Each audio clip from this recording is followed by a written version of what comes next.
Okay. and more Facebook Live or live on Facebook.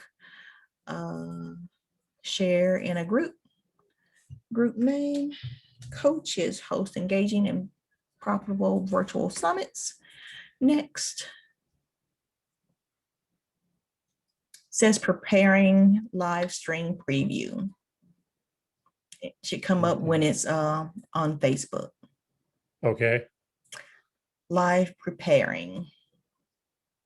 So Zoom can live stream directly into Facebook. Yep. Okay. So, well, it says preparing, but it should be live. See, I'm going to refresh just to make sure on Facebook. Well, it says live, so let's go with it. So, well, if nothing else, you got the recording, right? that's right. So, wait. Yeah, it was doing it. I just stopped it. Sorry. That's okay. Fire back up and then we'll. Coaches preparing again. Facebook can be a little squirrely sometimes live streaming in there. And I've heard people having a lot of problems with that. So. Oh. Well, now I don't feel so bad. I thought it was just me. No. Go live. Go live, and that should be it. Okay, I'm getting a message. Meeting is now streaming live on Facebook. So we're Yay. live on Facebook. There we go. Must have did it right this time. Hello, Facebook people, if anybody's watching. Well, I started and stopped at least 3 videos. I was doing a walkthrough of the LinkedIn event, and I wasn't sharing my screen, so it was like pointless to have that up there. But anyway, yeah. I am here with Thomas Ballard, the principal, let me see if I can say it, hydrogeologist. That's it. Yay! And you're hosting your first summit. And what's your first summit going to be about?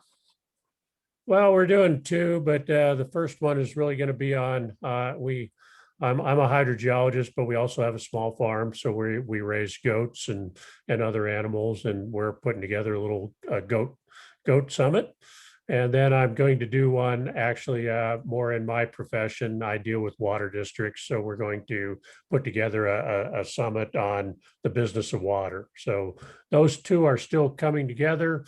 There's been a few challenges along the way that we can chat about, but they are coming together. So yeah, that's the important thing. It's like those are the 2 things people aren't allergic to: water and goats.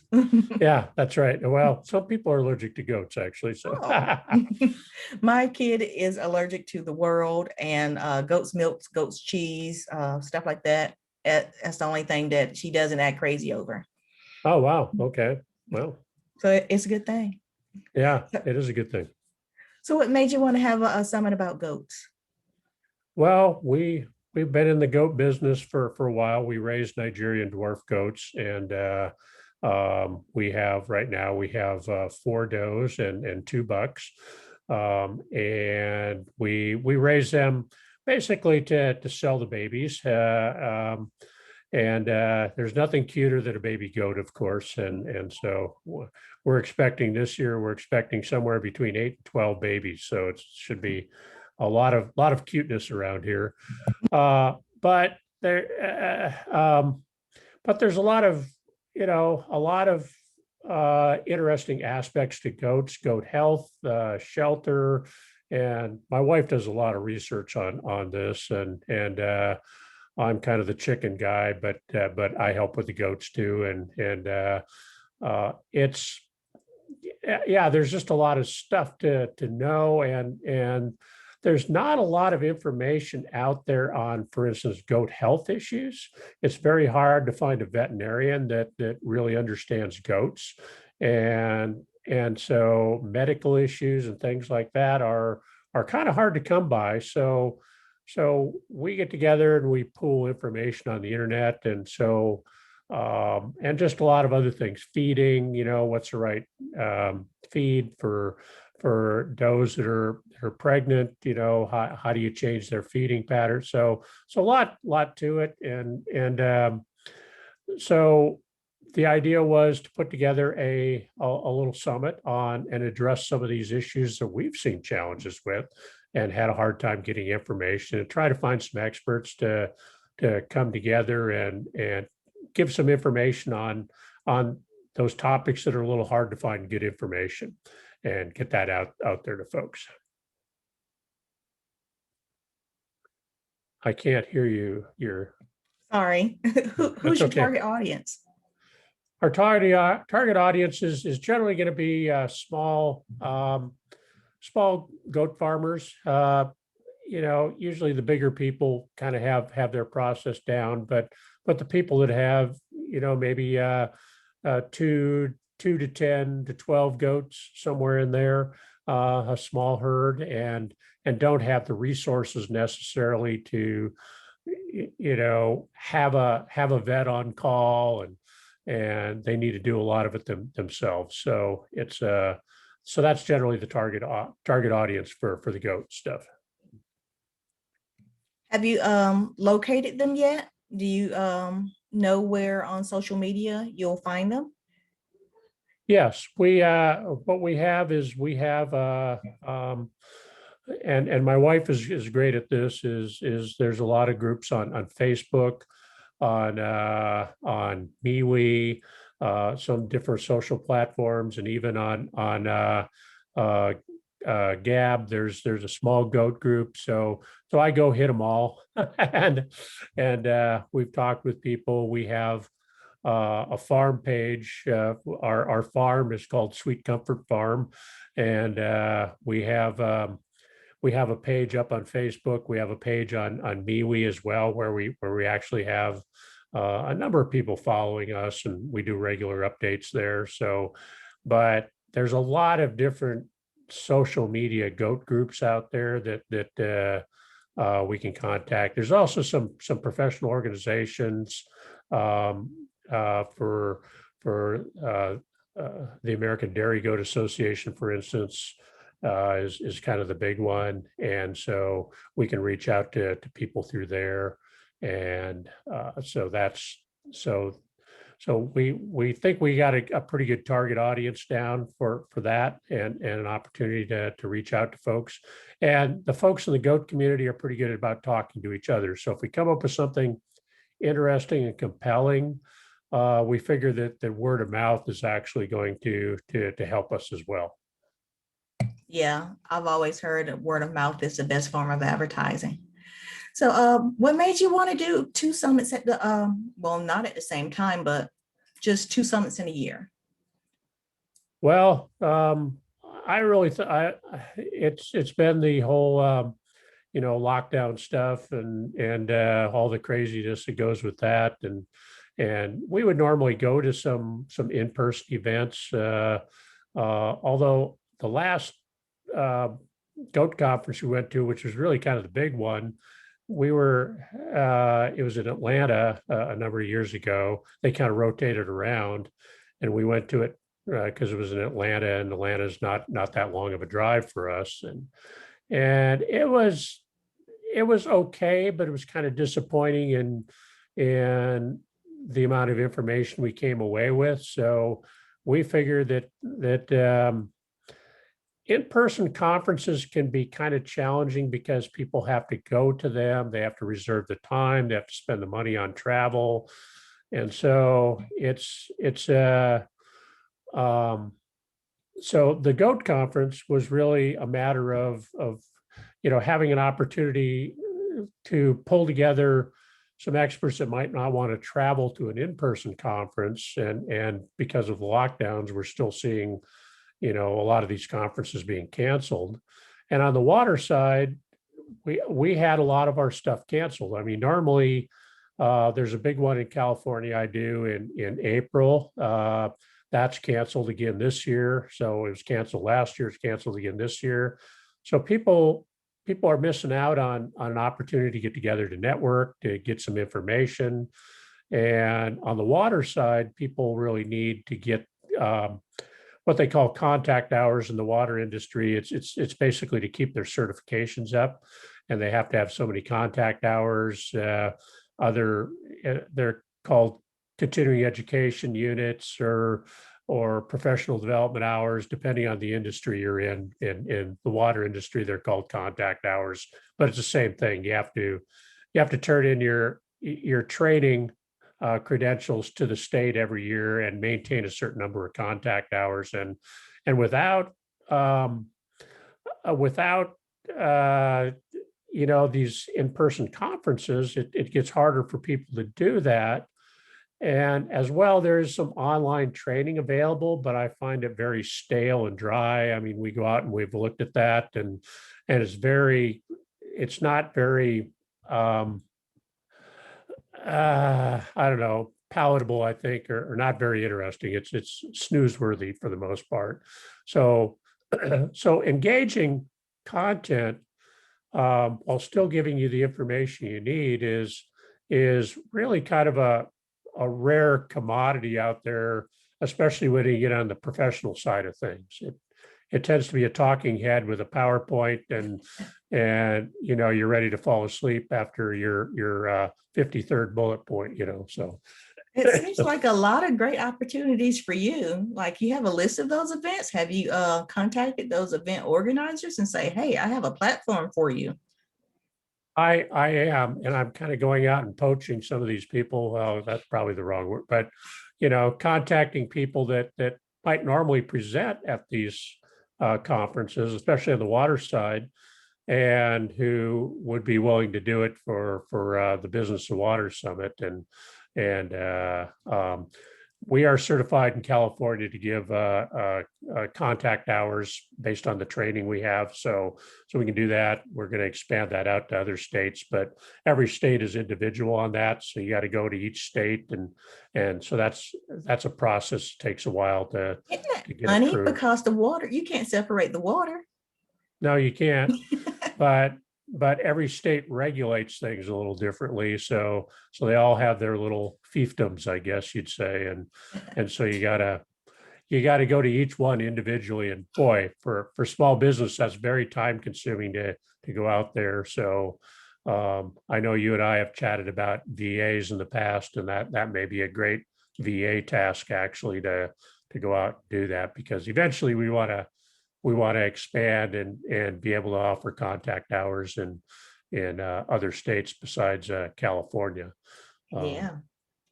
Now Sounds like a I'm good in plan. yeah, I'm in Tennessee, but most of my work is in California, so I certainly got to get Tennessee on the list. Well, I'm not going to call it poaching. I think those speakers have been waiting for you to ask them to be on your platform. Are you going to charge your speakers to speak on your platform, or are you doing it as just a nice guy? Well, we're not charging speakers. We're basically it's an opportunity for them to get out there and get some exposure. So we get the benefit of having some good speakers. They get the benefit. We usually give them, a chance to how do I want to put it? Not really plug their service, but to really, give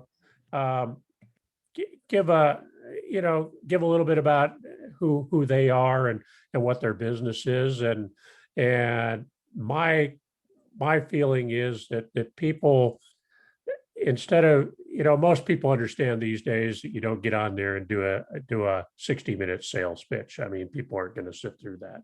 So you gotta provide good content.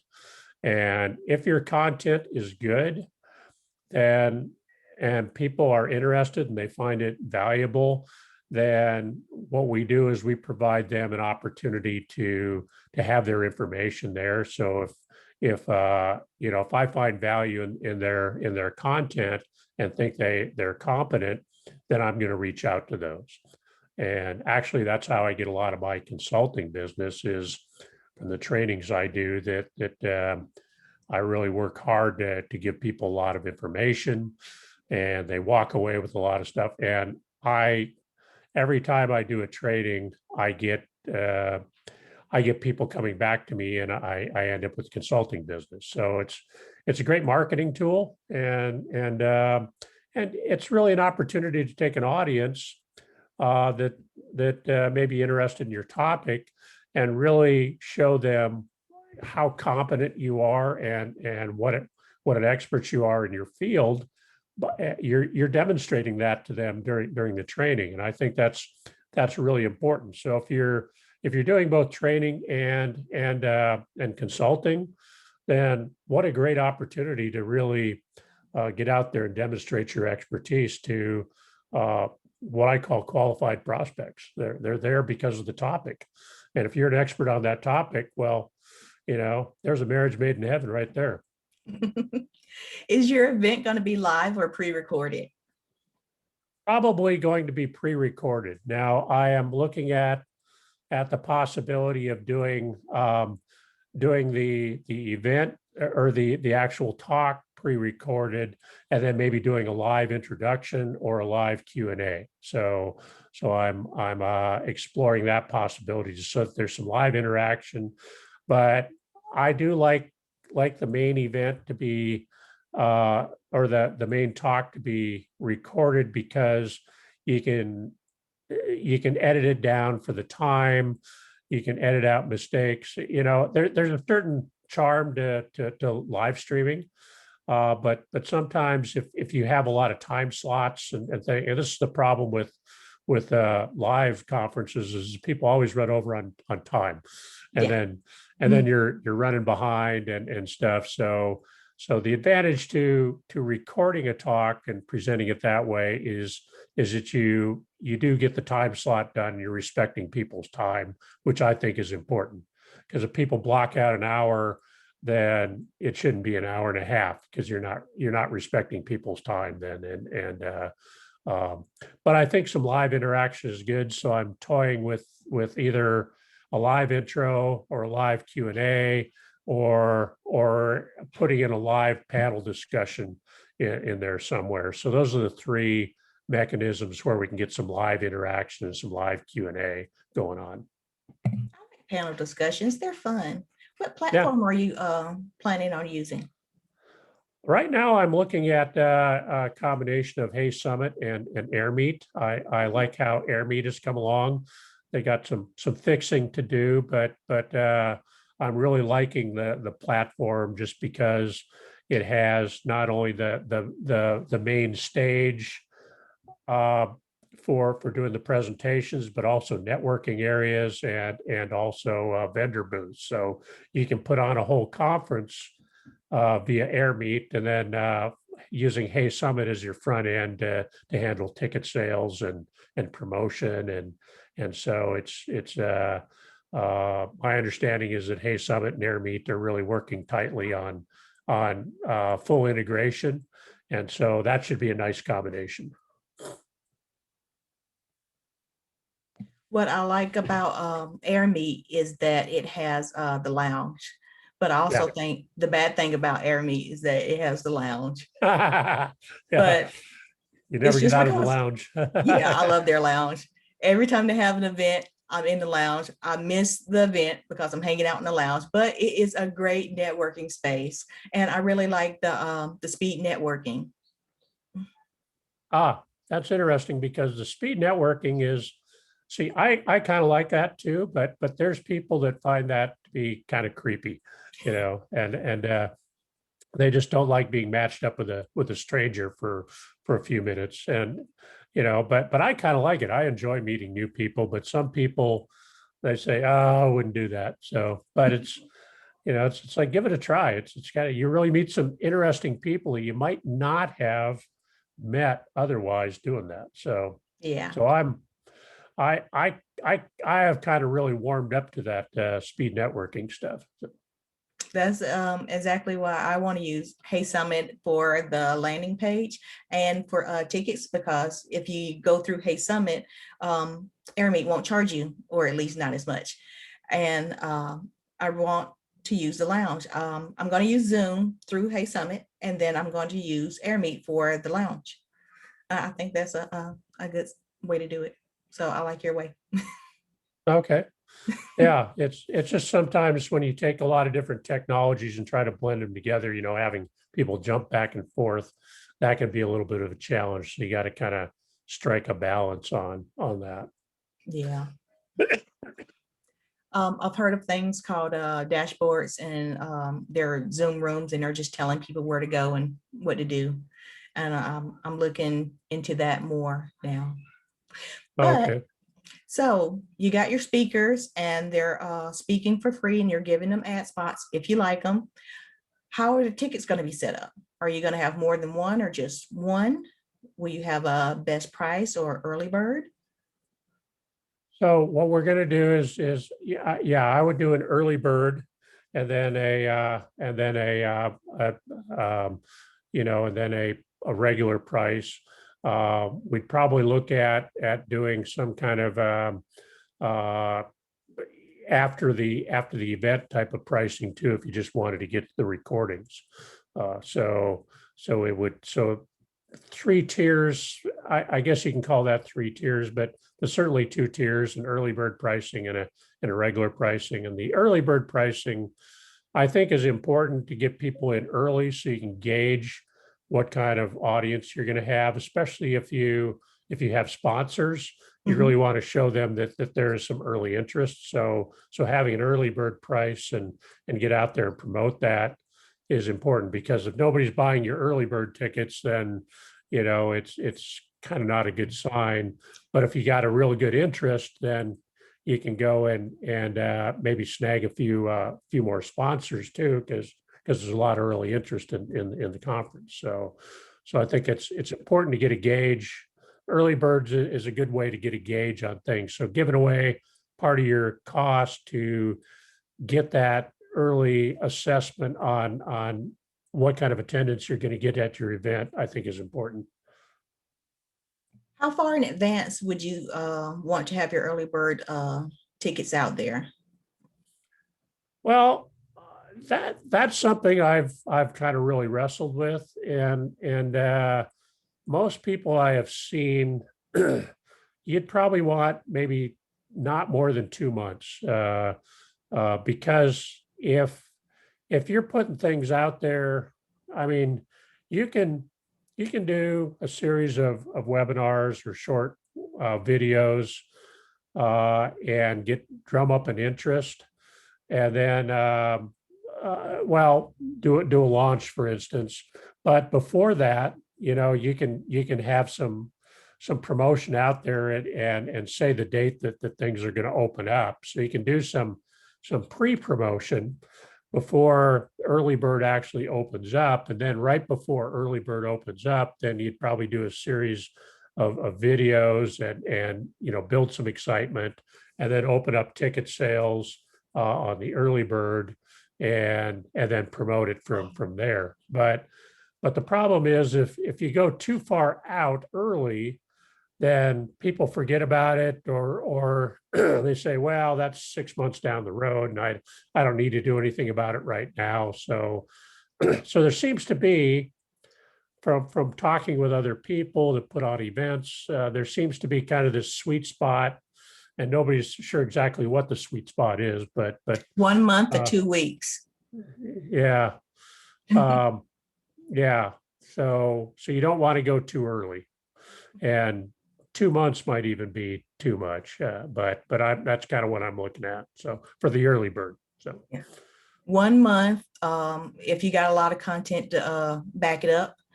2 weeks if you don't have that much content, but you want to put something out there. I would suggest taking it away after that 2 weeks or 1 month, and then have your regular price. right. And if you had a procrastinator's price, like the day of the event, you take away that regular price, or the day after, and you have a procrastinator's price. Yeah. So a 3-tier then. Yeah. Yeah. But I wouldn't show them at the same time. Yeah. No, you don't. You just bump it up. Sorry, you missed it. But I would have a note to say that this is going to change on this date if you don't buy it now. Yeah. No, yeah, you always want to give people an incentive to that, and the price going up is always, a time-tested incentive. So for sure. Yeah. So when's your first summit gonna be held?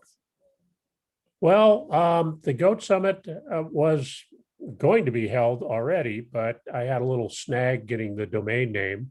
And that's kind of an interesting story, but um, uh, I, I, the domain name I wanted was had somebody else had registered it, but they hadn't renewed it, and so there's a grace period, and I waited for the grace period to expire, and then I put in to buy the name, and the registrar I use was not the one that had it, so and so the registrar that it kind of went through uh, held up the domain name transfer.